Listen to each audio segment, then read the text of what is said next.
Bonjour, avec cette vidéo, je vous présente un produit qui est un produit d'affiliation. C'est-à-dire que quand vous achetez ce produit, une toute petite partie de l'argent va à la chaîne, ça permet son développement. Donc aujourd'hui, je voudrais vous présenter un livre, mais alors vraiment fondamental, si vous vous intéressez à l'Asie ou à la Russie ou à la guerre en Russie, en Ukraine, si vous voulez comprendre un peu toute la géopolitique qui est très très importante et qui se déroule en Asie, hein, d'ailleurs sur le, disons à l'interface de l'Europe et de l'Asie, eh bien à ce moment-là, vous devez nécessairement lire l'Empire des Steppes.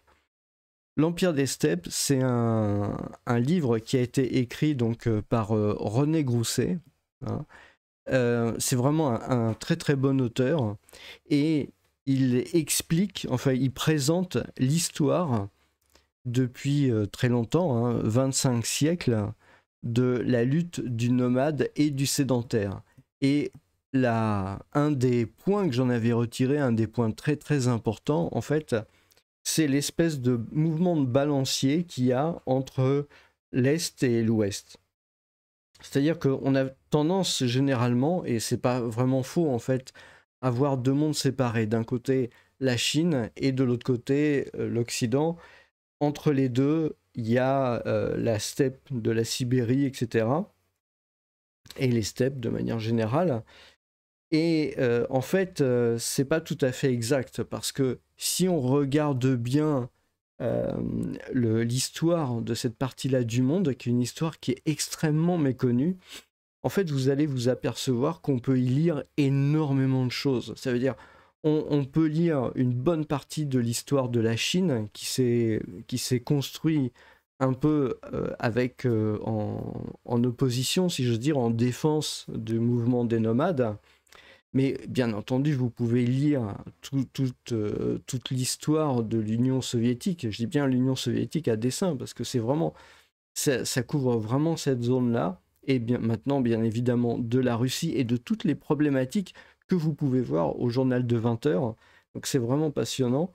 Et aussi l'Europe, parce qu'il ne faut pas oublier, Attila a été arrêté à l'époque en Gaule, hein, au champ catalonique, près de la ville de Troyes en Champagne, en France, à l'époque. Et donc c'était en 460 et quelque chose, je ne me rappelle plus trop exactement de la date, mais voilà, c'était à cette époque-là, c'était à la fin de l'Empire romain.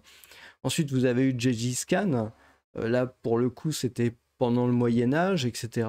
Et donc, quelque part, ces invasions ont rythmé, puisque les Huns ont poussé les populations, les ont fait arriver dans toute l'Europe occidentale. Et puis, bah, il y a eu cette lutte aussi avec Gengis Khan. Mais en fait, c'est pas tout. Vous allez vous apercevoir, par exemple, que quand on parle de la Turquie, pourquoi la Turquie est vraiment un pays asiatique et qui n'est pas du tout un pays européen? Bah, pour une seule et simple raison, c'est que en fait, les Turcs sont aussi une population qui proviennent quelque part du nord-ouest, au nord-ouest de la Chine, par exemple, vous voyez.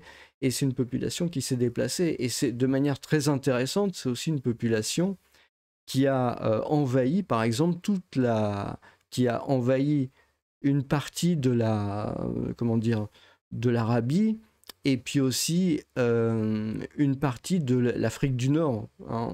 Voilà, les Turcs se sont retrouvés finalement aussi dans cet endroit-là. Donc finalement, et on voit que tout ça, c'est parti en fait de l'Asie centrale. Donc c'est en fait, bien que ça soit quelque chose qui soit un peu passé sous silence par ignorance, hein, parce que voilà, les gens ne sont pas au courant, eh bien, on peut lire, à mon avis d'ailleurs, on peut lire la politique russe et peut-être très, très probablement aussi la politique de Trump à l'heure actuelle, eh bien, dans ce livre, parce qu'il y a beaucoup de choses qui sont vraiment intéressantes. Alors, c'est un livre qui a été écrit il y a longtemps, hein. C'est un livre qui a été écrit, alors là, on a une édition de 2022, mais c'est un livre qui a été écrit il y a beaucoup plus longtemps que ça, en fait, hein. Ça doit être un livre, je crois, des années entre 50 et 70, quelque chose comme ça. Mais c'est vraiment un livre de très très haute qualité, hein. Il faut l'avoir lu pour comprendre le monde moderne, pour comprendre pourquoi quelque part on en est arrivé là, hein. Ça c'est vraiment... Et donc quand vous faites l'étude de l'histoire de la Chine, quand vous faites l'étude de la culture chinoise, vous allez étudier la langue chinoise, etc. Ça fait partie des livres qui sont, à mon sens, indispensables à lire. Donc voilà, je vais pas continuer plus longtemps, mais voilà, maintenant vous savez tout le bien que j'en pense. Voilà, je vous remercie et je vous souhaite une très bonne journée.